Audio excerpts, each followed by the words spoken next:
Yeah, so it's really important as somebody that's part of the 3P community to say that, we understand that at our essence, at our core, nobody suffers from a personality disorder, nobody is damaged or broken or anything like that. But we're not just our spiritual essence. We're also these wonderfully unique little human beings as well. We're all one. And sometimes in the world of form, some people can have some, thinking that results in a behavior that can be really unhealthy in relationships. So I just want to mention that. So I'm not diagnosing anybody. I am going to be using the words codependency and narcissism. But as I said, with the understanding that, they're pointing to a set of behaviors, not a personality or a person, because obviously we're ever changing. We are not static. We are just these beautiful, what's the word I'm looking for? Potential. We're just pure potential all the time. So having said that, I think I'm going to just use a few notes here just to make sure I don't miss anything out. So if you see me looking over a bit, forgive me. So, so basically, getting lured into a narcissistic relationship is a bit like getting lured into a cult. And most cult leaders are narcissists, if not sociopaths and psychopaths, some of them. So what happens is nobody comes out with a billboard and says, hey, I'm going to sort of lie to you, manipulate you, abuse you, and take all your money, or whatever it is that people do when they lure people into a relationship like that. So that's really important to understand. Most of us get pulled in for the best reasons, whether, as I say, if it's a cult, it usually promises of we're going to do great things in the world. Or if it's in a romantic relationship with a narcissist, it's like, oops, I'm going to mute somebody here. It's going to be, promises of, this is going to be the most incredible love affair you've ever had in your life. I'll love you and honor you and worship you. And, so we do get drawn into this. And the thing is to remember that the narcissistic relationship has an addictive quality to it. And it's not just an emotional or a psychological addiction that develops. There's actually also a neurochemical addiction that starts to take place. So it's really important that we don't shame ourselves and think, how did I get into this? What's wrong with me? What didn't I see? Because as I said, the red flags are not obvious to everybody at all. They're obvious to me now because of all the work I've done and because of the work I do. But when I was younger, I was lured into a lot of narcissistic relationships and I did not see all the red flags. So it's really important to see that there are common patterns. I mean, it's amazing when I do my program, people go, oh my God, you're talking about me. But I hear it from so many people, or they'll say, oh my God, you're talking about my partner. So there are some really strong patterns that can occur here. So that's why it's so important. As I said, because of that addictive quality, it's important to recognize the red flags before you get in too deep, because once you're in, it is really difficult to get out.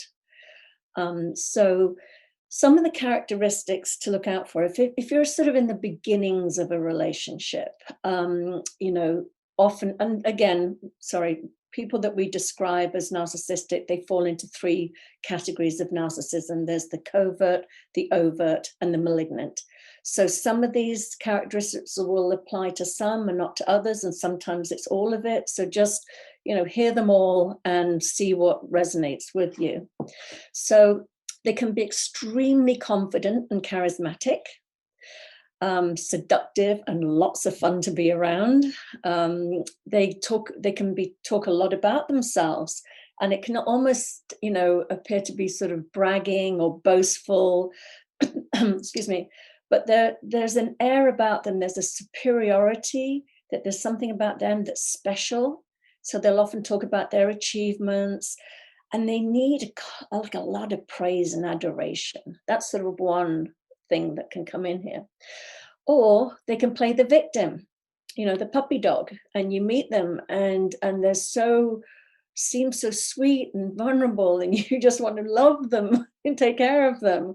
And usually they'll tell you stories about, like, I'm thinking of one in my head right now that somebody told me, but which I'll share in a minute. But it's usually like, if they lost their job, it's that, it's they were abused or taken advantage of, it wasn't their fault, or any of their ex relationships, their ex was a bitch if it was a woman, or a bastard if it was a man. But there's no responsibility. They're always the victim in a situation. They'll tell you their sad story of how they grew up, why they are the way they are. They may have an addiction or something, but you will be pulled in, and they will present like you're the only one that understands them and can help them. Very flattering. So it's a different form of flattery. Or they can have an inflated sense of self, like there's,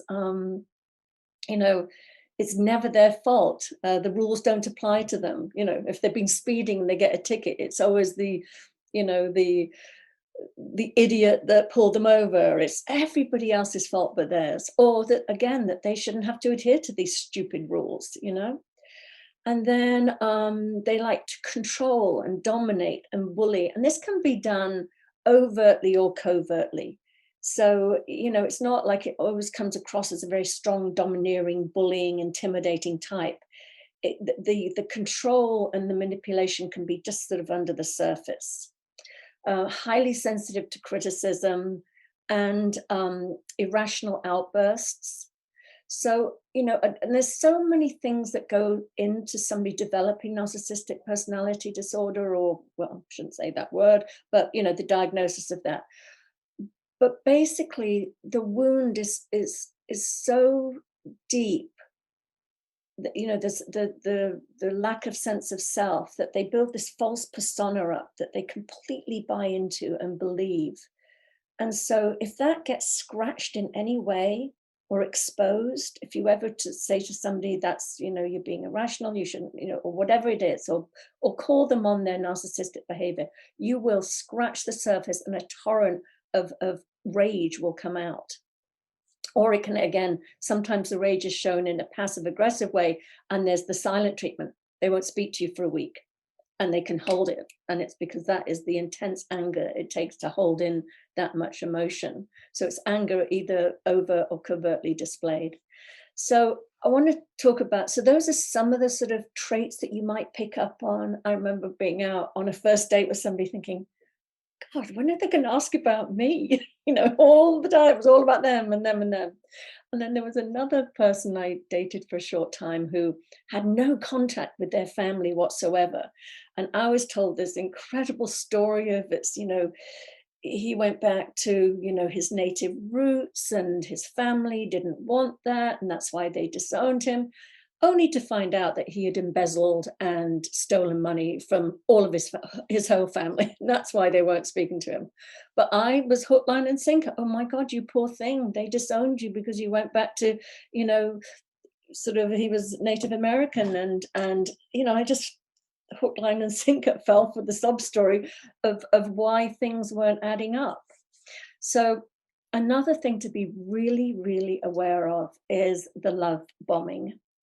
That's a huge one, especially if we tend to be a little codependent. That is like, it's like, honey to us, it's like bees to honey. When it's like, you are the perfect one, you're the one they've been looking for all their life. It's love at first sight. It's they put you on a pedestal, and and if you've got a wound, which I had, I was definitely very codependent and had such low self-esteem and self-worth that, oh my God, being worshipped was like, a drug to me. It was like, yes, please give me more of that. I love that. They tend to, oh, sorry, we're having more people coming in here. Hi, Natasha. Sorry, you can watch the recording. So we've gone over a few things already.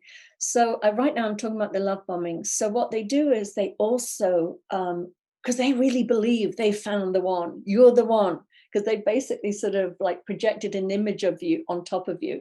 So they want to secure you so fast. There'll be a ring, there'll be a moving in together, there'll be, it's everything to, you know, they're terrified because deep down inside, they know something's not right.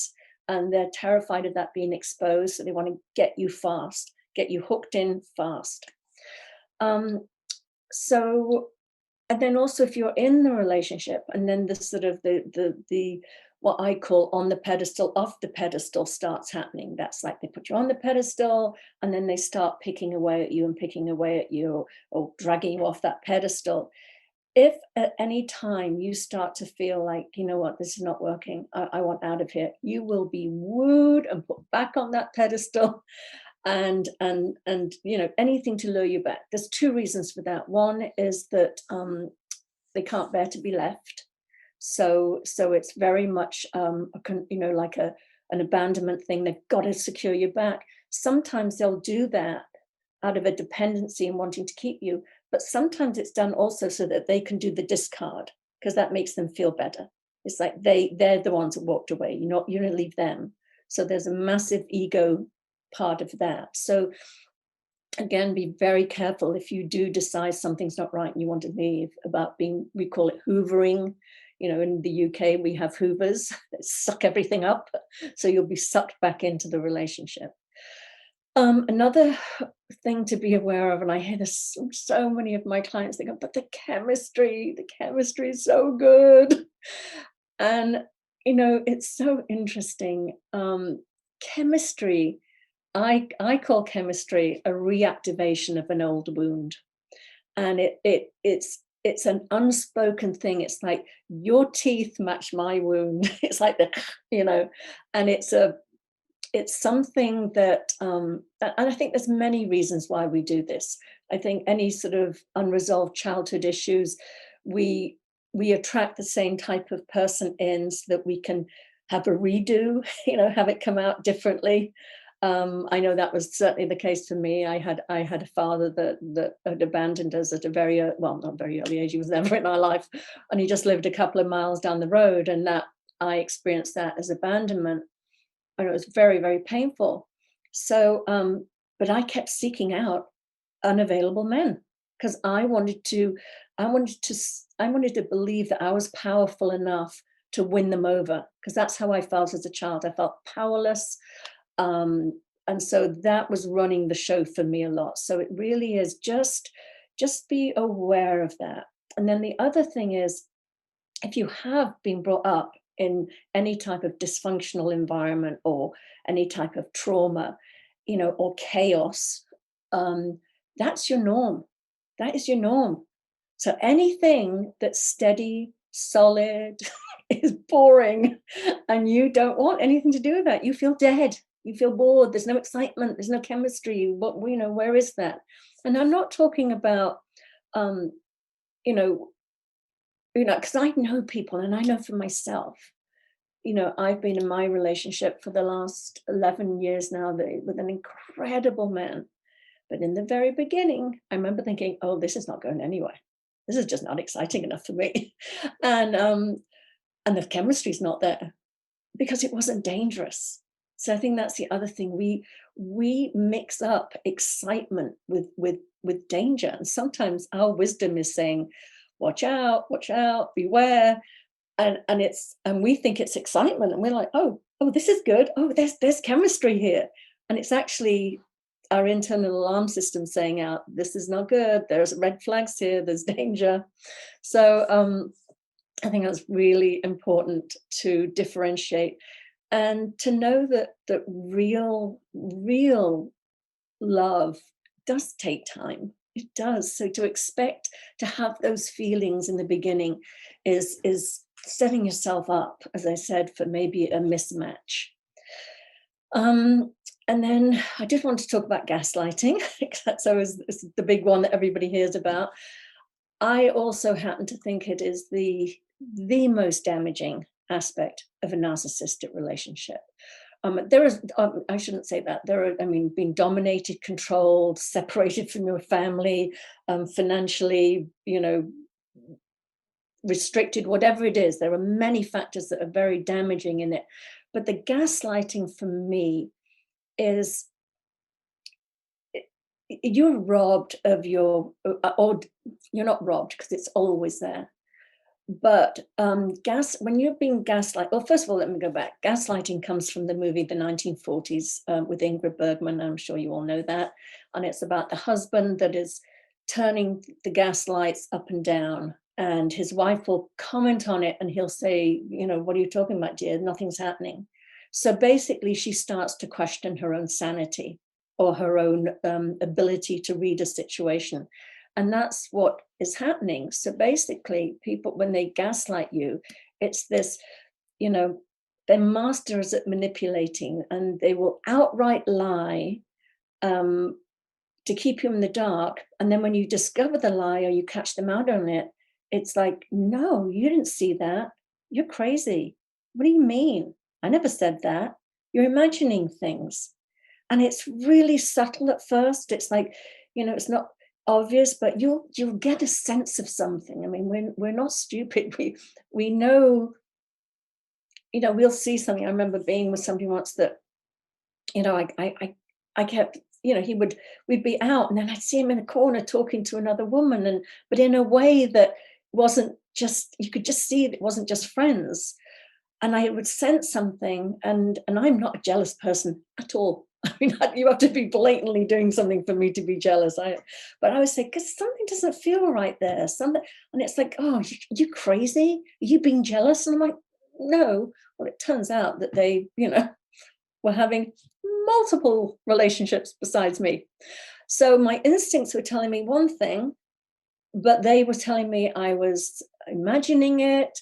They couldn't be with anybody that was so jealous. And I wasn't acting jealous. I was just like, I think I sensed something there. And so you end up not trusting yourself. You end up disconnected from your wisdom because, you know, the little small mind wants to override, you know, especially if you sort of feel that this person is, you can't live without them or you're in love with them. And so the personal thinking will start coming in and making excuses to cover up.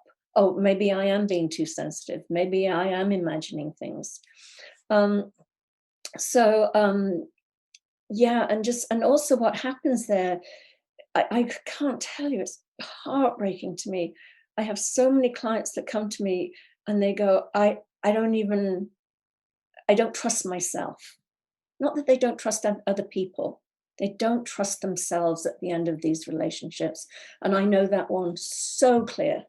Again, it wasn't, I didn't blame anybody else. I blamed myself. There's something wrong with me that I didn't see that, or that I fell for that, or whatever. I can't trust myself to make decisions for myself that are better for me. So that's why I think it's so painful, because I think, you know, being connected to our wisdom is our touchstone. That's what keeps us safe and sane in the world. It's what helps us navigate life. And so when we become disconnected from that, it can take a while to start hearing it again and trusting it. So that's why I feel it's so important. So what to expect if you're going to ignore these red flags? So as I mentioned before, I don't know if I'd mentioned here, some of it's repeated from my 6-week program, but basically they lack empathy, you know, that they just do. They just, you know, and there's a lot of psychological tests that have been done, and, you know, especially in prison systems and things like that. They say it's the wiring even, you know, they'll show flashcards of like a puppy, and normal brain waves will go, there'll be a little, oh, that's cute, or a baby, oh, that's cute. And then a house or a car, it's like, Well, apparently these studies that were done, where they were reading the brainwaves of people that were diagnosed with narcissistic personality disorder, everything's an object. Everything is there to be of service to them. So that's why some people at the end of a relationship will often feel sort of discarded and like, didn't I mean anything? Or replaced really quickly. Like, oh my God, you know, did I leave too soon? Have they changed? Does this new partner, did they have something we didn't have? So So anyway, so just understand that they appear to be wired a little differently. There is a lack of empathy and ability to put themselves in your shoes, and as such, you will always come second. They're incredibly selfish. It's about them and their needs and wants. You'll find yourself walking on eggshells because of that volatility that I described, that sensitivity and the volatility. So you'll feel like you're in a relationship with a Jekyll and Hyde, and everything's going great, 1 minute, and next minute, I used to equate it to like walking along a path together, like holding hands, everything's great, and all of a sudden being like smacked in the side of the head. I mean, I'd be like whiplash, like what happened? What did I say? An innocent little comment can be taken, turned, and used against you.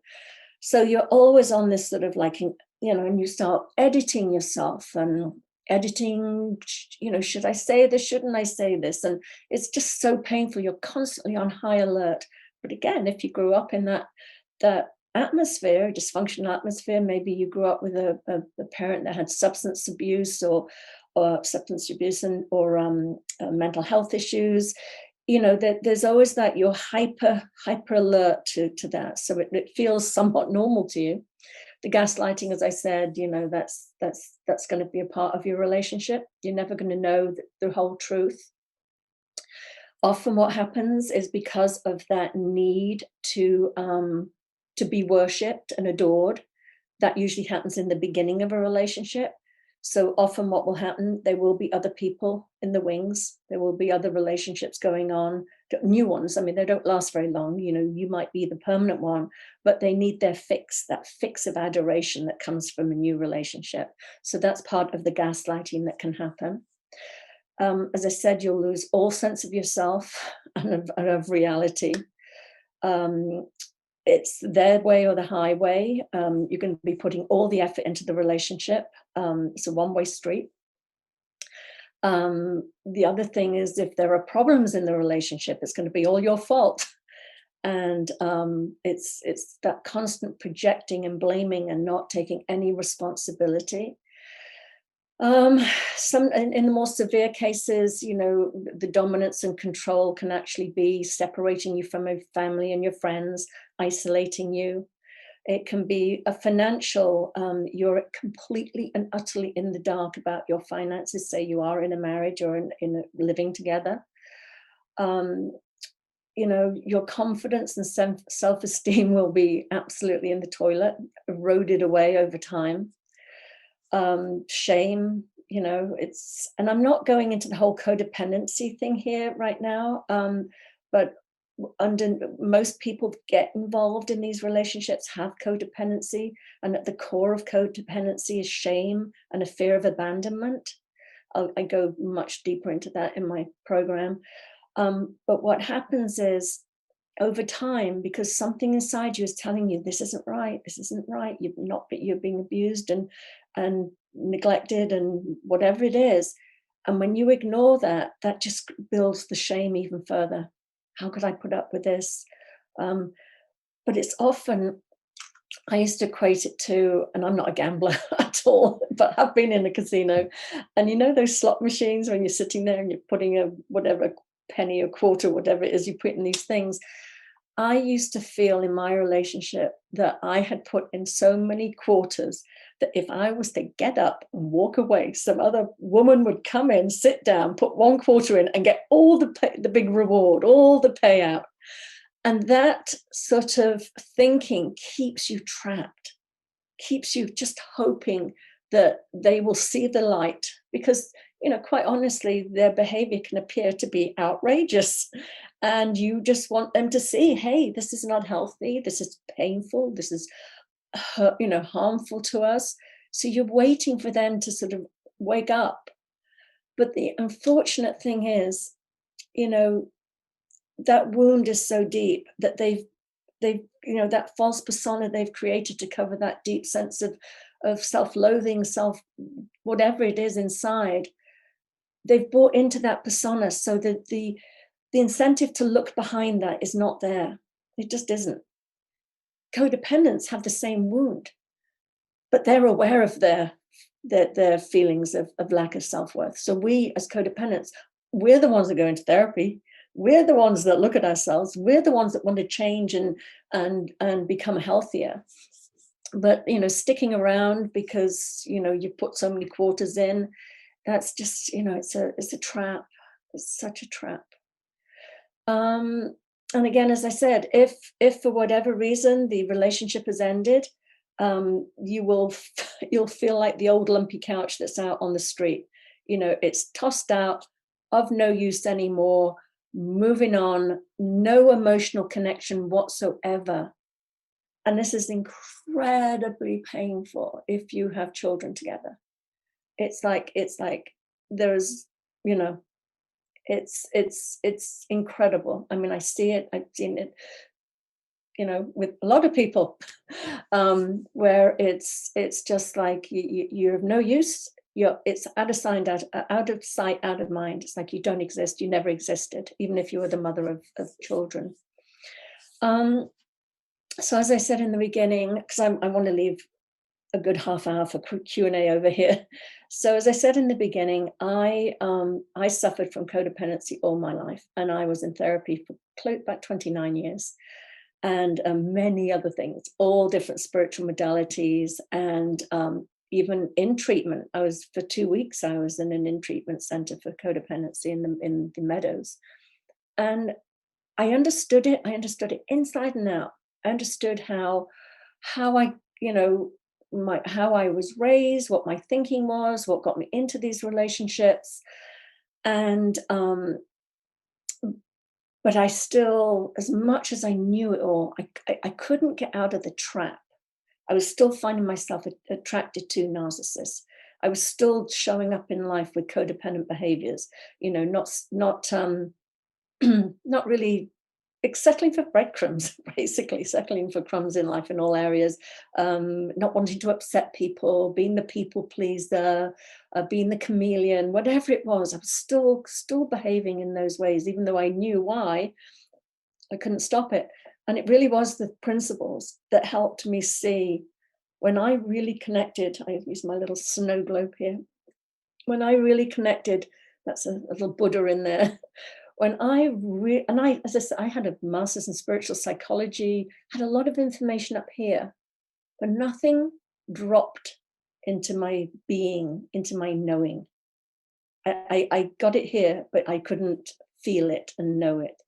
And something about the principles just helped me just, the understanding that we are all created equal.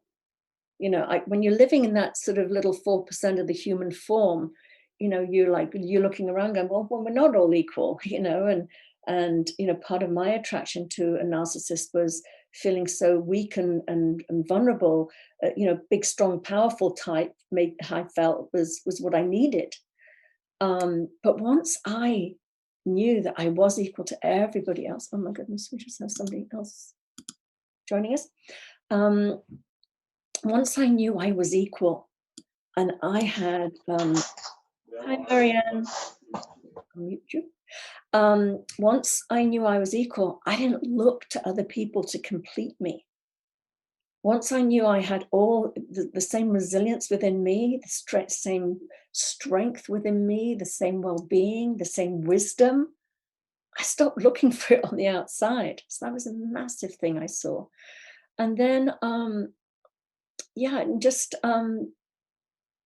when I started really, I say love myself, know that I am made of love. It's not like the little small me has to learn to love myself. It's like, no, it's like, oh, hang on a minute. I am love. I am this thing. And when I got that absolutely at my core, I wasn't vulnerable to flattery. I wasn't vulnerable to somebody moving really fast and projecting, I love you, you're amazing. I was, if anybody did that to me today, I'd be like, oh, please go, you don't even know me. But before it was like, what, you see me? You love me? You recognize how, whatever it was. I'm laughing because I think it's so, I have such compassion for my younger self that was so vulnerable to that. And I suppose I'm just really happy that I'm not there anymore. So I would love to open it up to questions. Anybody have anything they want to ask? Just it's only a small group of us, so you can raise your hand. Or those that are not on camera, you can just go to the participants button and raise your hand there. If anybody has a question.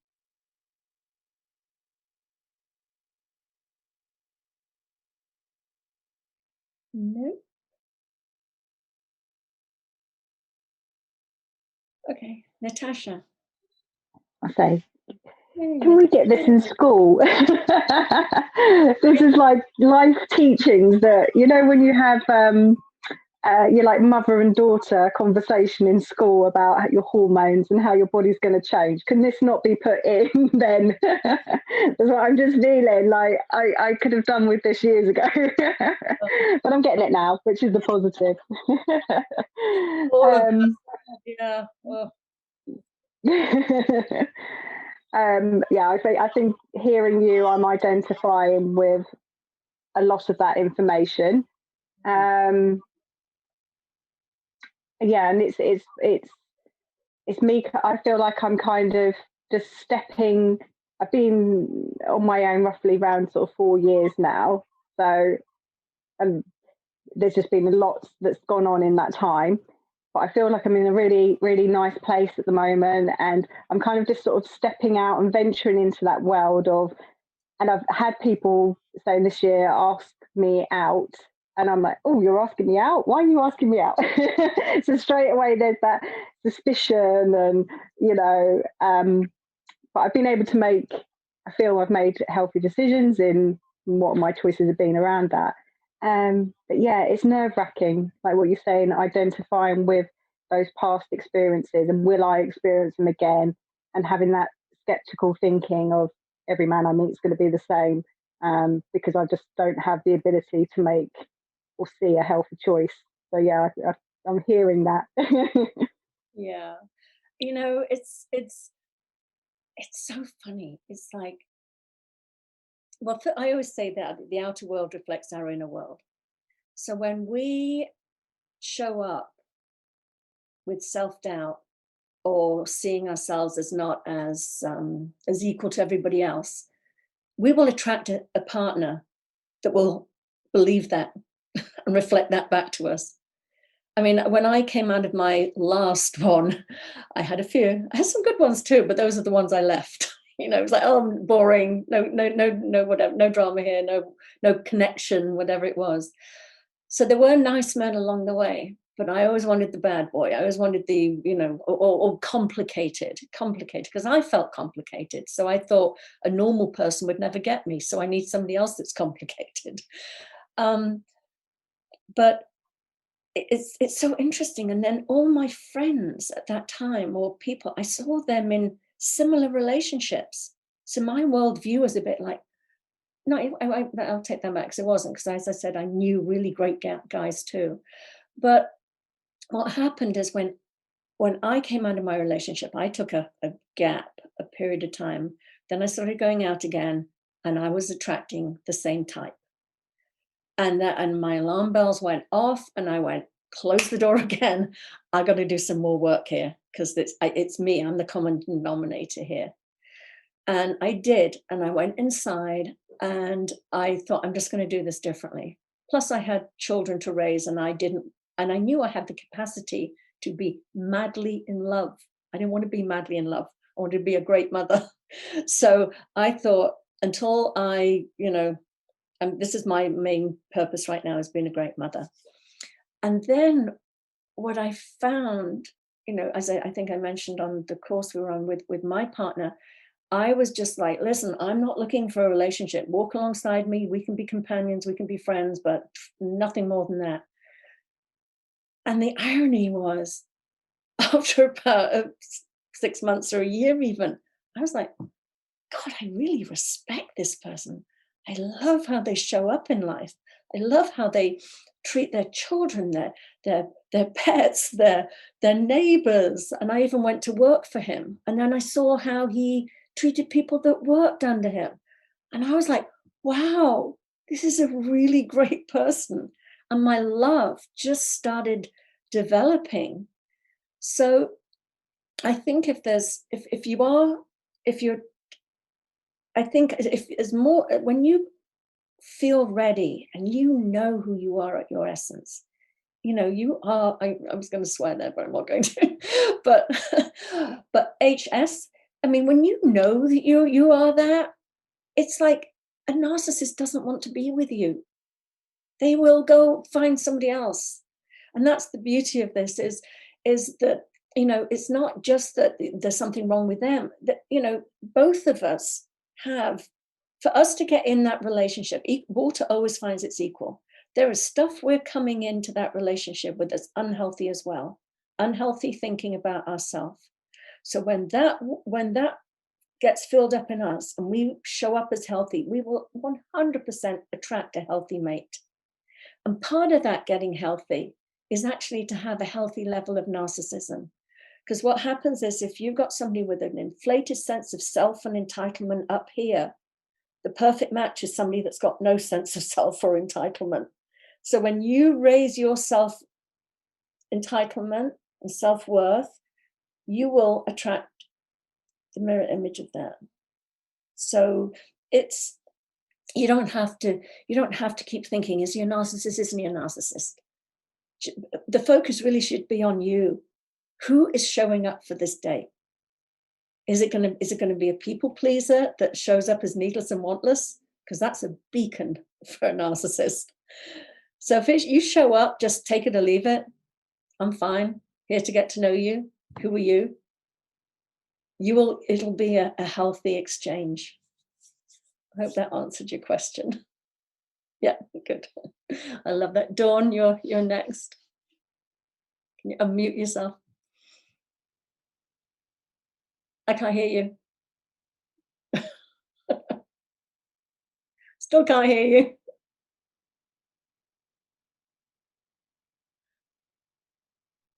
Is that any better? Yep, that's perfect. Fantastic. Yeah, sorry, I had my headphones on and I don't have a microphone on this set of headphones.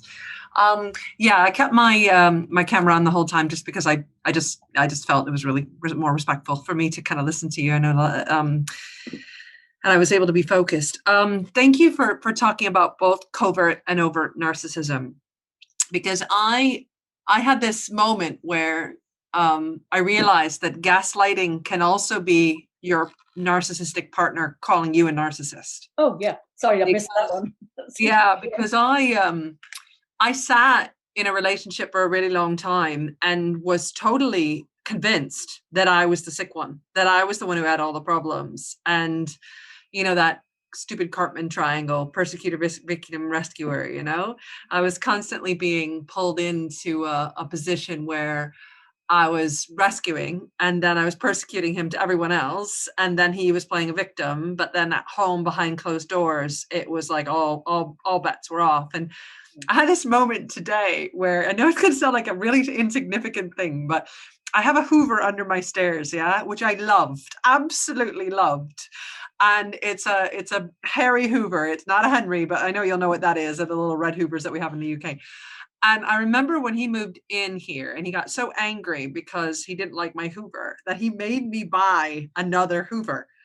And it was like, and today was the first day since the relationship's over that I got my favorite Hoover out and actually sorted out my house.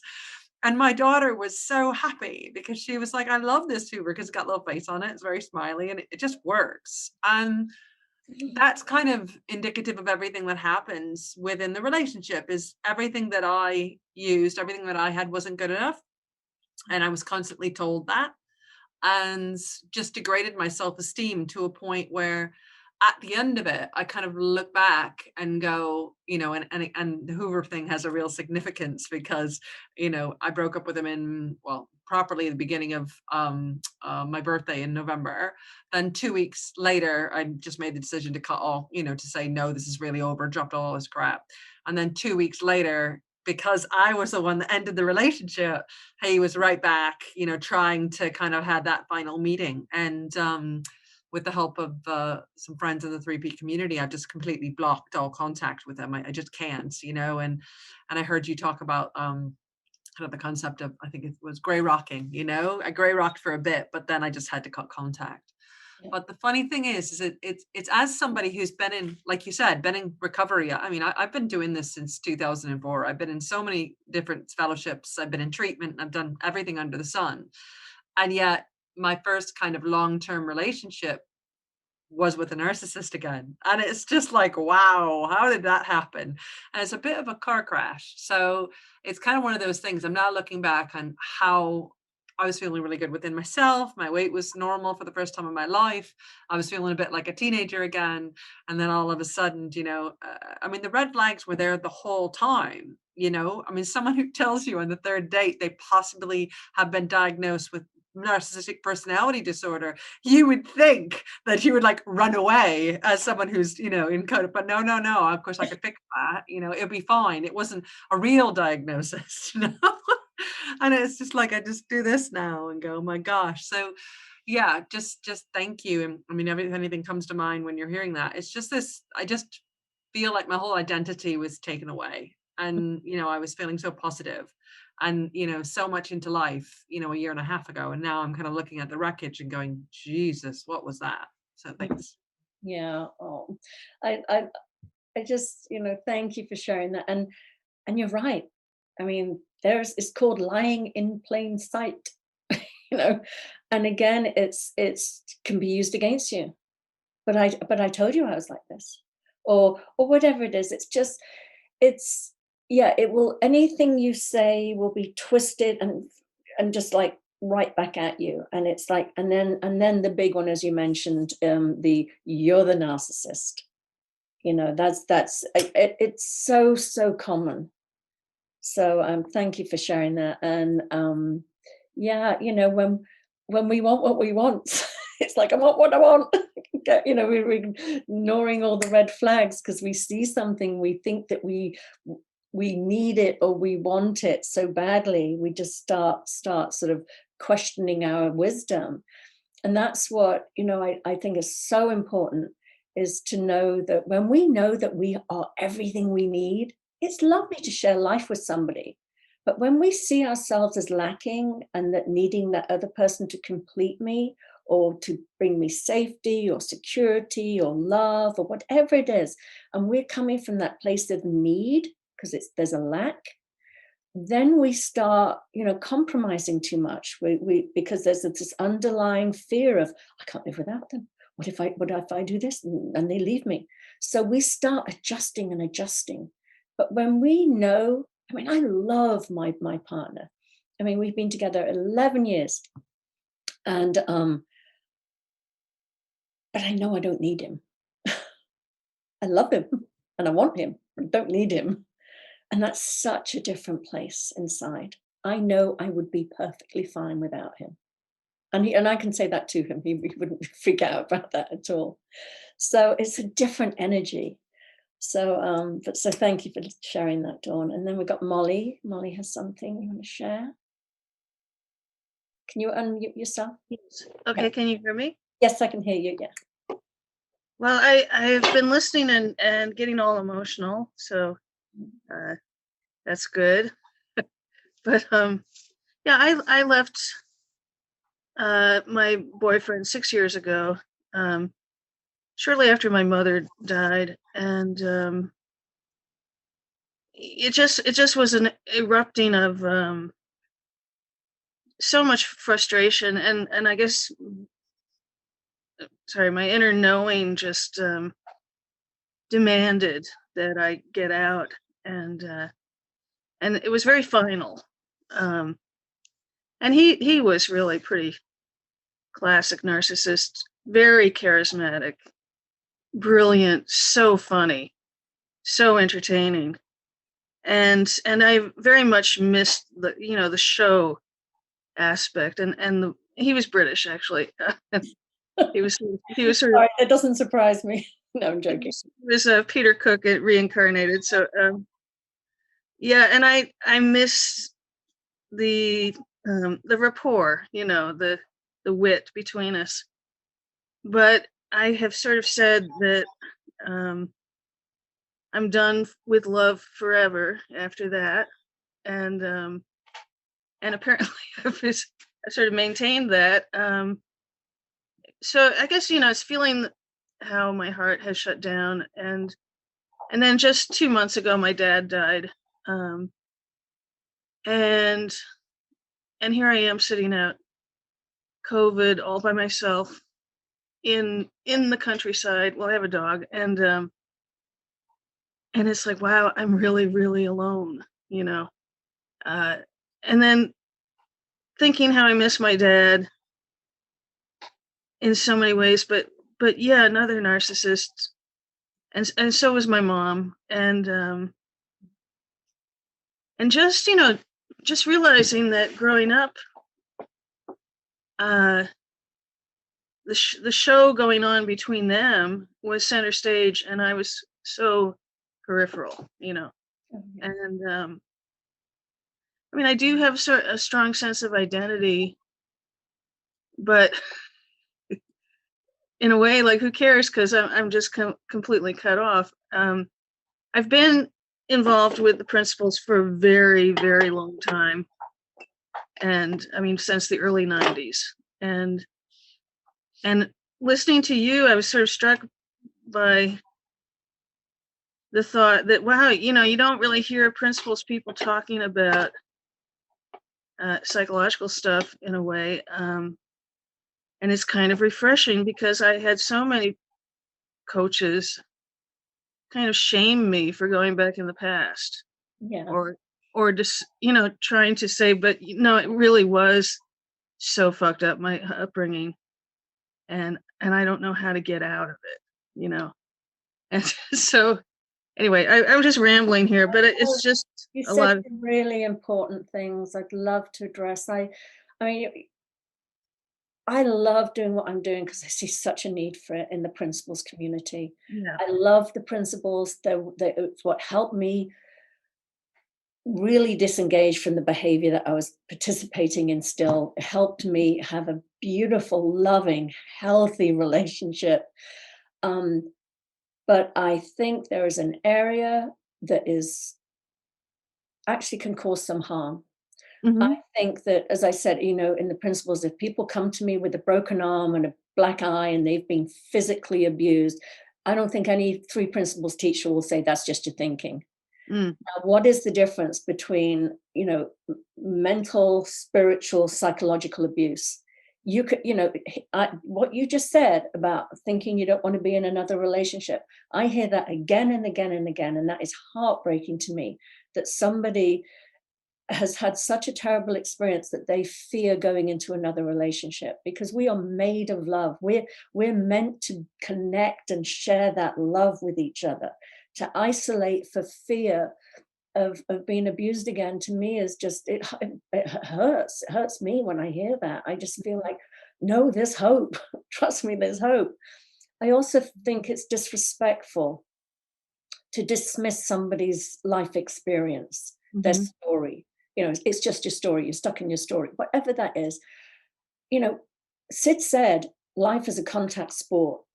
Now, if Mhm. we weren't impacted by life and it was all just our thinking, then he would never have said that. Mhm. Life can bruise us, and it can touch us deeply. Yes, we will always have the free will to respond, and to see it the way we do. That's our ultimate freedom, our free will. But so it doesn't mean that somebody that was abused as a child will never get over it, and other people that were abused as children do get over it. That shows you right there that different people do have the free will to respond differently. But that Mhm. abuse has impacted us. Mhm. Yeah. So the other thing I was going to say, was just one more thing was in there that you shared. And the other thing, yes, we experience life via our thinking. But some of us have a habit of thinking that took root way back when. And for me as a coach, it's like, almost like being a surgeon. I want to hear your story.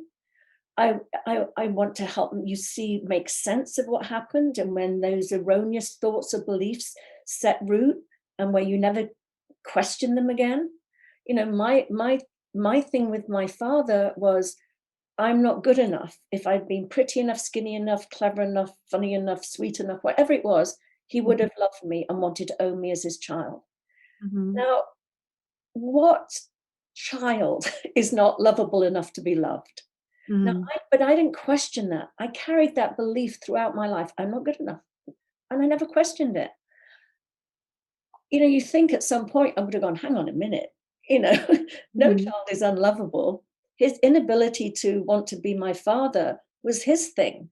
Mhm. So I just think I think our stories are such a part of us. Yes, we can get to rewrite them 100%. I have rewritten my life completely. Mhm. But I find it, number one, I love stories. I think that's how we connect. That's how we get to know each other. Um, I think it needs, you know, and I was a mentee of George and Linda Pransky's.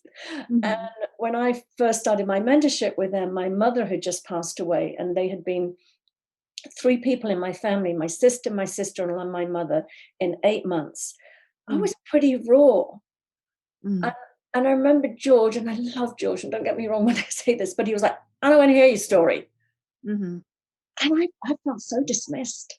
Yeah. I thought, I don't trust these people. Yeah. It's like, you know, they're robotic. I mean, you know, we all go through things. So I think I really love what I do, because I think I'm bringing another perspective to the 3 principles. And it's not to dismiss the principles. I love them. They help save my life. But I think it's not black and white. Yeah. We are human beings, you know, we're spiritual beings having a human experience. And in the world of form, we have psychology.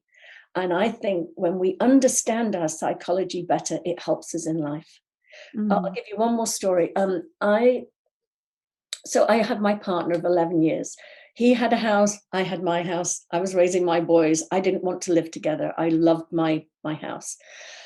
And then what happened about 2 years ago was we had a Malibu fire, which burnt down half of my neighborhood, and his house burnt down. And I said, of course, come and stay with me. But I was very clear up until that point that I did not want to live together for whatever reason. We both were fine with it. He loved his house and we spent a lot of time together, but I did not want to live together. And what started to happen, and I also want to say he's the most steady, easygoing person on earth. He is not moody. He doesn't, even going through that whole traumatic thing about losing his house and his job, because he was an editor, film editor and TV editor, and lost a lot of income as well. He was so steady. But I started witnessing in myself that I was getting really moody and a bit bitchy. And my Alexa doesn't like me saying that word. So I kept thinking, what's going on with me? You know, and you know, there would be some days where I loved him and other days where I don't know why I'm in this relationship. It's not going anywhere. I don't, you know, whatever, chunter, chunter, chunter. Mhm. And then but I kept thinking to myself, well, it's clearly my thinking because he hasn't changed. It's my thinking. But why am I doing this? Like, you know, this cycle. And then, you know, because we're often said in the principles, well, it doesn't matter what's behind the thinking. It's just your thinking, you know, you're feeling your thinking, and that should be good enough. Well, it wasn't, I couldn't, there was something more. I knew there was something in there that I needed to see. And then it just dawned on me one day. I thought, oh, because again, growing up as a child with narcissistic parents, I wasn't seen, heard, or valued. I felt like I had no choice. I felt that my choice to live together had been taken away from me, that I was Mhm. forced to live together because I had to be a nice, you know, person and let him move in with me. And as soon as I saw that, as soon as I was like, oh, that's what's going on, I feel like I don't have a choice. I feel like I'm not being, you know, whatever it was an old wound. Mhm. But as soon as I saw it, I was like, oh my God. And then I was fine. And, Mm. and the bitchy behavior stopped because Mhm. I understood, oh, it's deeper than just me going through low mood and a high mood. It's me actually having unconscious thinking that's causing, you know, I'm feeling it and I'm acting out on it. So, Mhm. anyway, in that situation for me, it was important that I understand what my thinking was and the root of that thinking, and then it could just disappear. Yeah. So I hope that was helpful. Actually, yeah, totally. I mean, I feel that the gaslighting that happens sometimes in the three principles community can be kind of extreme, and I've also found, just as you said, that I can be distressed for a long time, and something breaks through from my wisdom or from my unconscious or whatever you want to call it, and it's like, oh, that's why I'm upset. Mhm.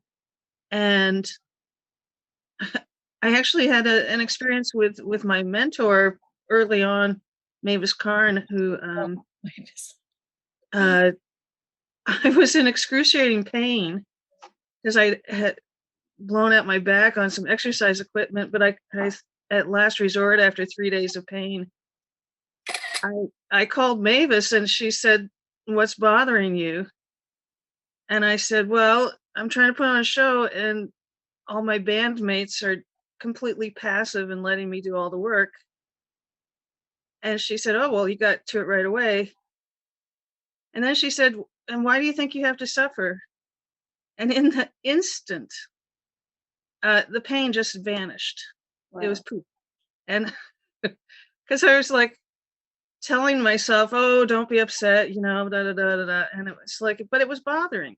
And it's so I believe that telling the truth from what's actually real for us is is so healing. So Yeah. yeah. Yeah, I totally, I'm with you. I just call it up and out. It's like when we just push things down and deny and just, do a spiritual bypass and whatever it is, that and that's what, again, what I love about the principles is that I hear that I can feel anything I want to feel. I can be in a raging bad mood if I want. I can be anything I want to be. And I let myself have my feelings. I don't make sure I don't project them out into other people and blame them. I know I'm having my feelings because of the thinking I'm having in that moment, but it's Mhm. okay. And I will let it up and out, and I don't judge it. I don't try and squish it down. It's energy and it needs to come up and out. Yeah. And so that's, another thing I think that's very important. But yeah, I think to be dismissed or to dismiss ourselves for our experience is not helpful ever. So Yeah. yeah, thank you for that. Does anybody else have any other questions they want to ask? I'm quite happy to stay on for a bit. So um, and if not, we can. Oh, I just want to mention. So if anybody is interested in taking a deeper dive with this with me, I do a 6-week program. It's the first week is all about the principles because that is the foundation for me. That's what absolutely saved my life. The second week, we go deep into the codependency, where that thinking took root. And again, um, as Molly was saying, when you're raised by a narcissistic parent, I mean, we learn how to respond to them. As children, we're dependent on them. So we learn adaptive skills, which sets us up for being the perfect partner for other narcissists out in life. So we have to sort of look at that. And again, there's no shame. It was not our fault. You grow up in that environment, and as I said, you're trying to adapt. So so we look at that. This third week, we look at narcissism again. And as Dawn said, we look at the covert, the malignant, and the overt. So there's different ways of that. Week 4 is we look at the dynamics, which we've touched on a bit today about, the dynamics of that narcissistic relationship. And then week 5 is, should I stay or should I go? Because some relationships you can't leave. I mean, especially if we don't ever diagnose, we're diagnosed now, but we would never say somebody's displaying narcissistic personality disorder, under the age of early 20s, because it's quite natural to be narcissistic as a teenager or self-centered. So, but say you have an adult child, you don't want to abandon them, but so how do you, or your boss is a narcissist, or that's very common, or your parents are, and now they're getting older and they need your help again. So that dynamic starts happening again. You start feeling, even if you're 50, you start feeling like you did as a 5-year-old. So there's all these different ways that to help you understand, if you are going to stay, there's ways that you can stay that are least damaging to you. There's ways that you can, number one, how the interaction goes where you don't damage yourself as much. And then there's ways to go, like Dawn said, there's different things, Bray Rock, full out, no contact, with the understanding that if with that chemical reaction that you have with somebody, that even just seeing them, seeing their name, seeing an email, a text, that will reactivate. It's like you've just gone into a bar and ordered a Manhattan. It is your body gets flooded with chemicals and you are reattached immediately. So sometimes, Dawn's nodding here, sometimes you just have to go no contact, painful, but sometimes the best way. And then week 6 is how to create happy, healthy relationships, because they are 100% available and out there. And so if anybody wants to join me, it starts on January 9th. The regular price is $245 for the 6 weeks, but I have an early bird special that ends on December 29th, and that's $195. So I would love to see you there and take a much deeper dive into this, because I think it's a fascinating subject that needs a little more light shone on it. So especially in the 3P community. So if anybody else has anything else to say, speak now. Thank you, Del. Oh, my pleasure. All right. Yeah, I'll just echo that. Thank you. And I think there was the moment when you just said about being on a 2-week retreat or treatment center, and I can vividly remember to girlfriends saying, I wish there was somewhere I could go, because I just felt like sometimes I needed just somebody to forklift me out of the environment and just go to somewhere cut off and away. So yeah, I identify. That's what Thank you. I did all of that, and I still, yeah. but I couldn't unhook. But it's the principles that help me unhook. So I definitely encourage, just keep looking in this direction, and yeah. So anyway, it's lovely meeting you all. Lovely seeing you again, Natasha and Dawn, and yeah. So thank you so much, and I look forward to seeing you again in the future. Take care. Bye bye.